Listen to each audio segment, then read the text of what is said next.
नमस्कार, स्वागत है आपका एबीपी न्यूज में। आपके साथ मैं अखिलेश आनंद हूं। साल का आखिरी चंद्र ग्रहण का आखिर क्या महत्व है? क्या यह सिर्फ एक खगोलीय घटना है या फिर इसके और भी कई मायने मतलब हैं? चंद्र ग्रहण को लेकर तमाम तरह के मिथक भी होते हैं, कई तरह की धारणाएं भी होती हैं, कई तरह के अपवाद कहानियां भी होती हैं। उनकी सच्चाई क्या है हम आपको बताएंगे। आप क्या एहतियात बरते वो हम आपको बताएंगे। आपकी राशियों पर बहुत महत्वपूर्ण है जानना आपके लिए, वो भी हम आपको बताएंगे। पूरी दुनिया पर, हमारे समाज पर, देश पर, राज्यों पर, राजनीति पर क्या असर होगा इस चंद्र ग्रहण का, उसकी भी बातचीत होगी। बातचीत की मैं शुरुआत करूं उससे पहले मैं आपको यह बता दूं, मेरे साथ स्टूडियो में 23 ज्योतिषाचार्य मौजूद हैं। देश के प्रकांड विद्वान हैं ये। अगर इन ज्योतिषियों से आप यूं मिलने जाएंगे, हो सकता है आपको लंबा इंतजार करना पड़ जाए, अपॉइंटमेंट लेना पड़ जाए, लेकिन है ताकि सारी जानकारियां आपको एबीपी न्यूज के स्टूडियो से मिल जाए। एक एक करके इन ज्योतिषाचार्यों से मैं आपकी मुलाकात करवाऊंगा, उनसे बातचीत करूंगा, लेकिन कार्यक्रम की शुरुआत कर लेते हैं शंखनाद के साथ।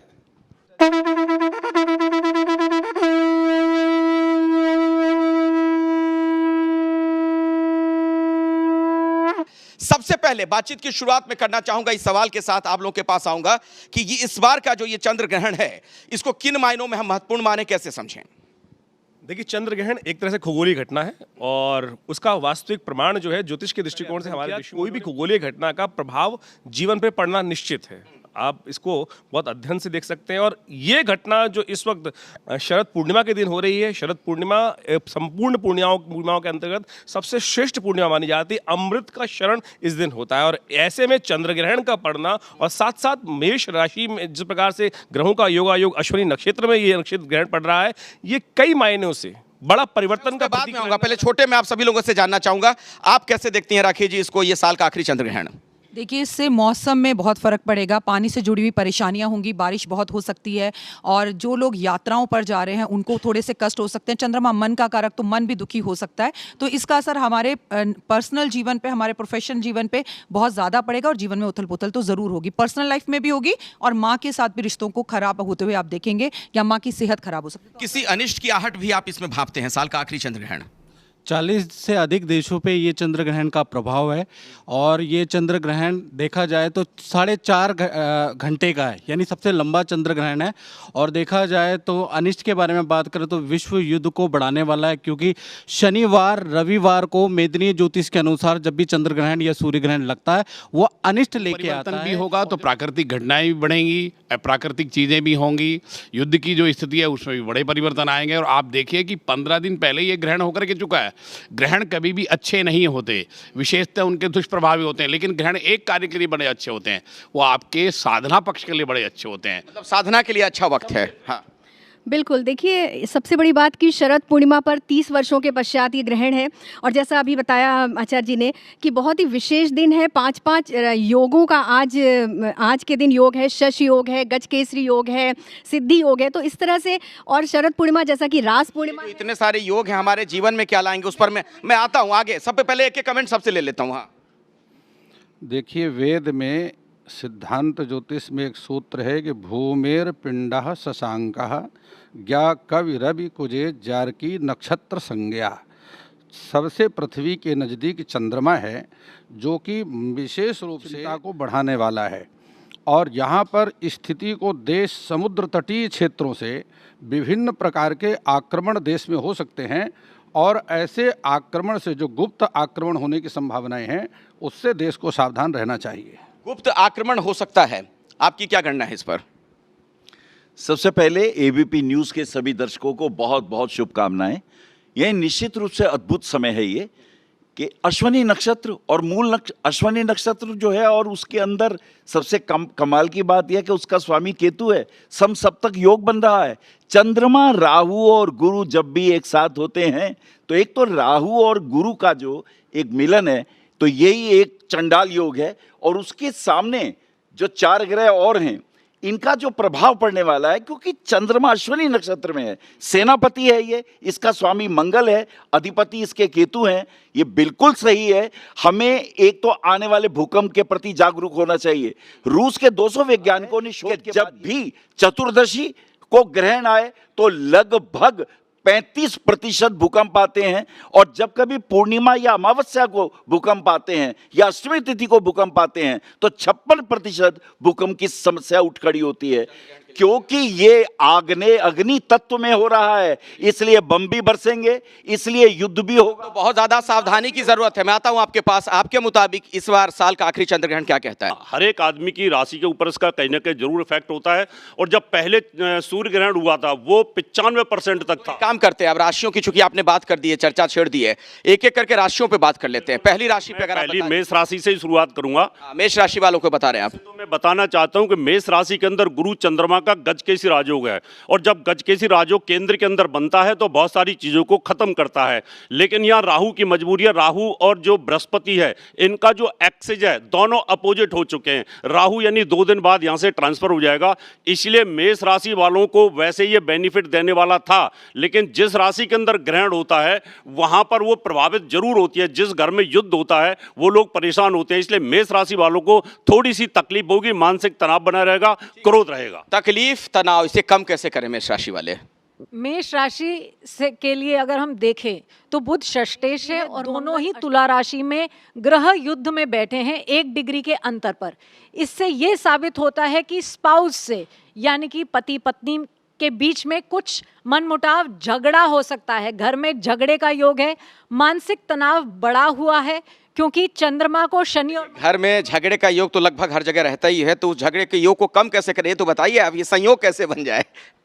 कृष्ण अष्टकम का जाप कीजिए, उससे फर्क पड़ेगा। उससे फर्क पड़ेगा। द्वितीय राशि है और वृष राशि के लिए घरेलू कलह इत्यादि बढ़ेगा और अकारण धन हानि होने की भी संभावना इस समय रहेगी, जिससे लोगों को थोड़ा सा सावधान। मतलब वृष राशि वाले जो हैं बिना किसी कारण के भी उन्हें धन का नुकसान हो सकता है। अकारण धन हानि हो सकती है या व्यर्थ व्यय भी, इसको अन्यथा लिया जाए अगर अलग रूप में तो व्यर्थ व्यय भी कर सकते हैं, जिसकी जरूरत ना हो उस जगह पर भी ये वाले समय में इनको आर्थिक परेशानियों का सामना करना पड़ सकता है। वृष राशि वालों को क्या सलाह आप देना चाहेंगे? इनको राहु के केतु के बीज मंत्र का जाप ज़रूर करना चाहिए कि जिनको इनके जो मेंटली स्ट्रेस आएगा वो इनको बहुत कम आएगा, और इनको ज़्यादा से ज़्यादा पानी का इंटेक करना चाहिए। सिल्वर के, चांदी के गिलास में पानी पिएं। अच्छा, कानूनी पचड़े में पड़ सकते हैं। तो इसके लिए इनको राहु और केतु के जाप करने चाहिए। बीच अगली राशि कौन सी है? जी, मिथुन राशि है और मिथुन राशि के लिए ये ग्रहण सर्वश्रेष्ठ है। जितनी भी राशियां हैं मेष से लेकर मीन तक, यदि सर्वश्रेष्ठ कहा जाए तो मिथुन राशि के लिए, क्योंकि ये ग्रहण मिथुन राशि में आय स्थान पे पड़ रहा है और अर्निंग स्थान पे गजकेसरी योग बन रहा है। 2 दिन बाद राहु यहाँ से परिवर्तित हो रहा है, तो पूर्णतः अर्निंग के स्रोत बनेंगे।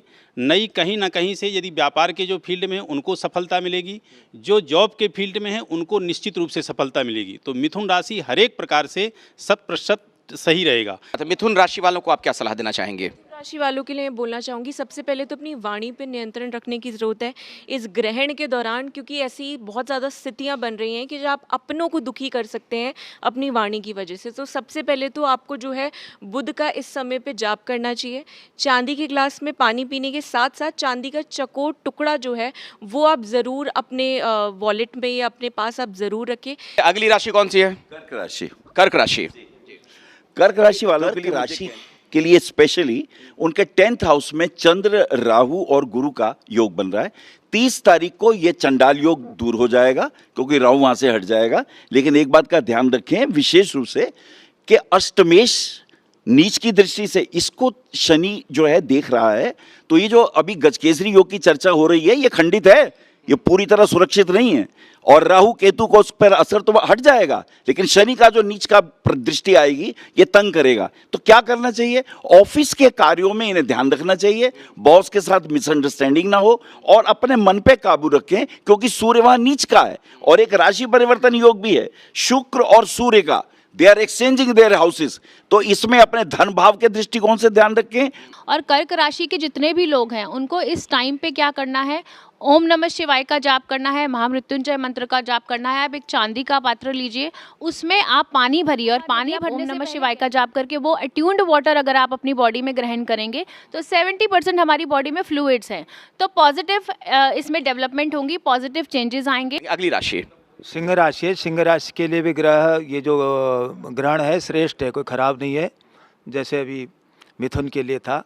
और इसके अलावा मिथुन और सिंह अच्छा है और पदोन्नति होगी और उनका वर्चस्व बढ़ेगा, समाज में सम्मान तो बढ़ेगा। मैं इस राशि के लोगों के लिए अगर आप कुछ बताना चाहें कुछ। हाँ। सिंह राशि के लिए ये ग्रहण बहुत ज़्यादा नेगेटिव इम्पैक्ट नहीं लेके आएगा। आप पॉजिटिव रहिए, आपके अपॉर्चुनिटीज आ सकती हैं।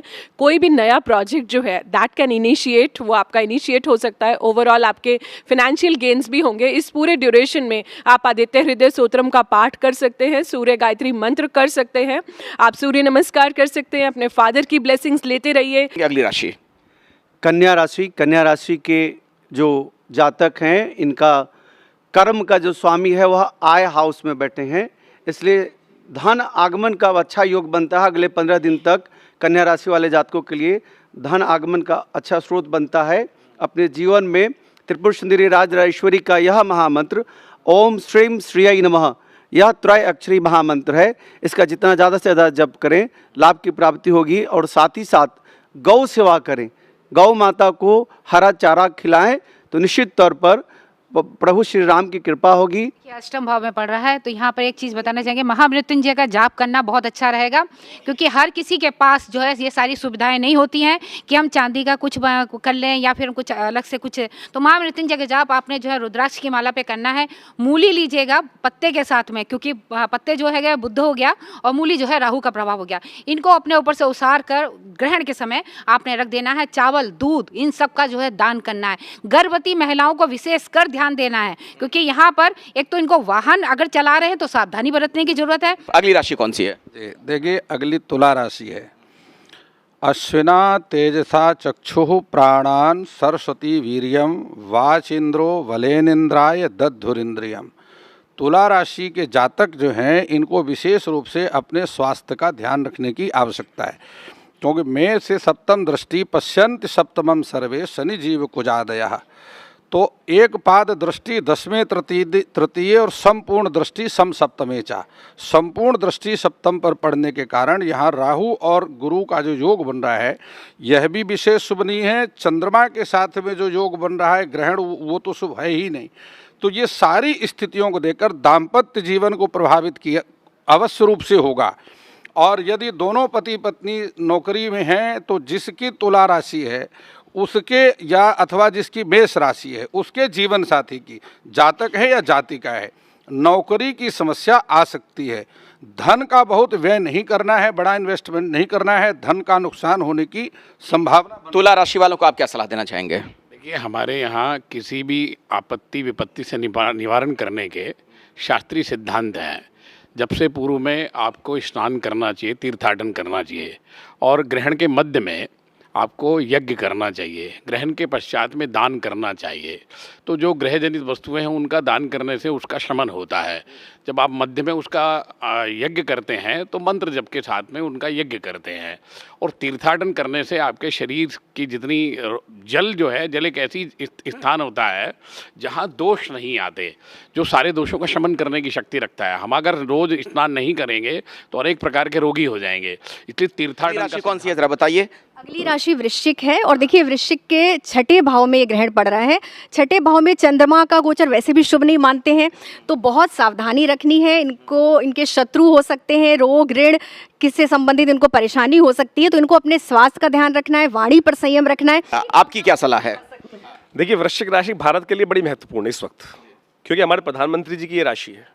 और ये राशि का प्रभाव यदि हम देखें, मोदी जी की राशि जो आती है वृश्चिक राशि आती है, और इस राशि का ग्रहण का प्रभाव यदि इसी तरह समझें तो संघर्ष का उदय करता है, गुप्त चिंताओं का उदय करता है। अब इसका निवारण क्या है?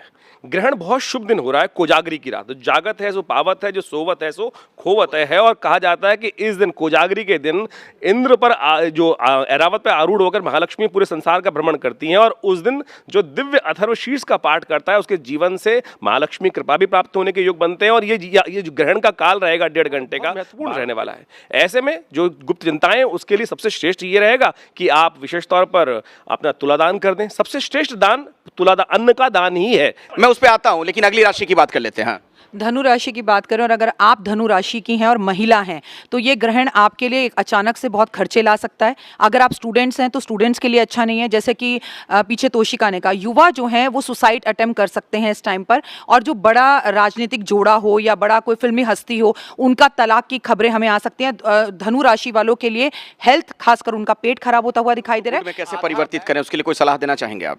देखिए, कहा जाता है जन्म पत्रिका हर कोई बाँचे, कर्म न बाँचे कोई। यानी कि जन्म पत्रिका तो हमारे विद्वान बात बता ही रहे हैं, मंत्र भी बता रहे हैं। सबसे पहला चीज़ कर्म, यानी कि ये क्योंकि सूर्य ग्रहण चंद्र ग्रहण है और आपने अपने माता पिता से कुछ गलत बात कह दी है, अक्सर हो जाता हमसे, तो आप जो है माता पिता की ग्रहण में सेवा करें, नहीं है तो उनकी फोटो की सेवा करें, पितरों की सेवा करें, आपका कल्याण होगा। ठीक है, अगली राशि मकर की बात करेंगे। मकर राशि के जातकों को खास तौर से ध्यान रखने की जरूरत है। पिता के स्वास्थ्य को हानि हो सकती है, तो इसलिए अपने फादर का ज़्यादा से ज़्यादा हेल्थ का ध्यान रखें, अपने स्वास्थ्य का ध्यान रखें। इस समय पे पैर में दर्द होना या पैर में चोट लगने की परेशानी आ सकती है, तो इसलिए कहीं भी जा रहे हैं या घर में भी हैं तो सीढ़ियाँ उतर चढ़ रहे हैं तो ध्यान रख करके चले। नौकरी में कहीं ना कहीं प्रॉब्लम्स आएंगी, मगर आगे सारी चीज़ें सॉल्व आउट भी हो जाएंगी। क्या सलाह आप देना चाहेंगे?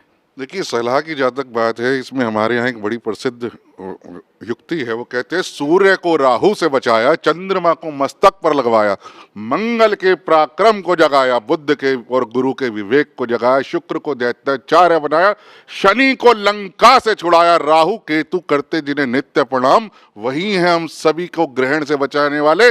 जय हनुमान, जय हनुमान, जय हनुमान। गायत्री को ना भूलें और हनुमान जी की उपासना करें। कुछ नहीं कर सकते, हनुमान चालीसा का पाठ हर कोई जानता है, उसको करें, ग्रहण के दुष्प्रभाव से बचेंगे।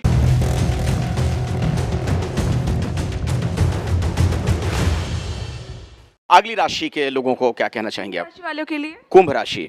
कुंभ राशि वालों के लिए अच्छा है, और कुंभ राशि वालों को इस समय जो उनको महामृत्युंजय का जप करे तो बहुत अच्छा रहेगा। अगर किसी के ऊपर कुंभ राशि वालों के किसी की भी जातक के ऊपर अगर ग्रहण दोष है लगा हुआ है, ये समय है चंद्र ग्रहण के जो समय होते हैं, इस समय आप जो उपाय होते हैं ये सब उपाय करके आप ठीक कर सकते हैं। इस राशि के लोगों के लिए सलाह क्या है? देखिए, नासे रोग हरे सब पीरा, अंदर हनुमत वीरा। हनुमान जी महाराज सबको जो है सो रक्षा करते हैं। आप बजरंग बाण के पाठ करें। अगली राशि कौन सी है? अगली राशि मीन राशि है। और देखिए, मीन राशि के लिए या मीन लग्न वालों के लिए ये ग्रहण उतना बुरा नहीं होने वाला है, क्योंकि उनकी समस्या पहले से ही बनी आ रही थी। जैसे जिन लोगों को आर्थिक समस्या थी, एक्स्ट्रा इनकम्स की, जैसे टेनेंट्स नहीं है या उनके शॉर्ट टर्म कॉन्ट्रैक्ट्स खत्म हो गए, तो इस तरह के अवसर अब उनको मिलने वाले शुरू होंगे। उपाय के तौर पे जिनको अभी तक नहीं मिले हैं, अगले 15 दिनों में जो उम्मीद कर रहे हैं कि मुझे छोटे कुछ एक्स्ट्रा साइड हसल्स या कॉन्ट्रैक्ट्स मिल जाएं, तो उनके लिए ये कहा जा सकता है कि छोटे बच्चों को कपड़े और खिलौने जितने कहते हैं ना कि अपनी क्षमता अनुसार आप हनुमान जी की पूजा जरूर करें मंगलवार को। कुल मिलाकर हर राशि के लोगों के लिए आप लोगों की एक सलाह जरूर की, हनुमान जी की पूजा जरूर करें। सारी राशियां हो गई। हाँ, मेरे ख्याल से सारी राशियों पे बात हो चुकी है।